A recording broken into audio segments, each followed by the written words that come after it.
We are continuing our conversation with Dane County Clerk Scott McDonell on this year's November election and the influx of absentee ballots that are expected. He answered your questions on whether you should worry about getting your vote counted. The courts seem to still be deciding when your ballot needs to be at your clerk's office. It's gone back and forth. Do you anticipate that is going to change again before Election Day? And what's your guidance to voters on that?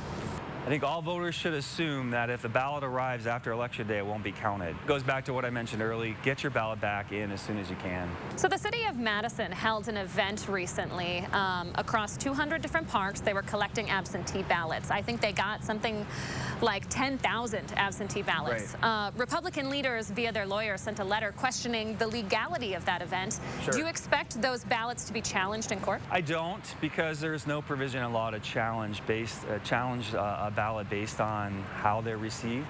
There's very specific language in the statutes about how you can challenge someone's ballot. I mean, really, there's nothing more sacred than your vote. And so the things you can challenge it on are really you're not who you say you are, and you don't live where you say you are. How you got it to the clerk's office is not on that list. We're expecting an unprecedented number of absentee ballots this year, of course. Do you have faith that clerk's offices, your clerk's office and others, can handle that influx?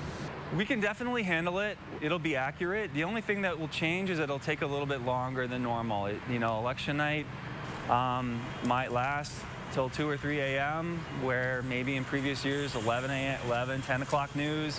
So I think everyone should just expect that things are going to take a little bit longer than normal. There'll be places around the state where maybe it's even the next morning. In April, we had a whole extra week, and it worked out fine.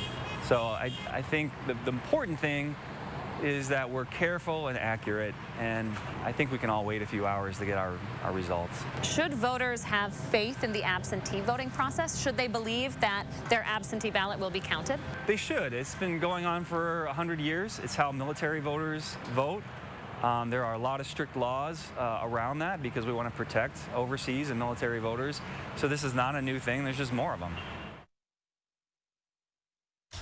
So we continue our conversation with Scott McDonell on the integrity of the election with questions like, can you trust the Postal Service to get your ballot in time? That's ahead in our next half hour. Very important questions that we need to be asking right now. Lots of people asking them right now, yeah.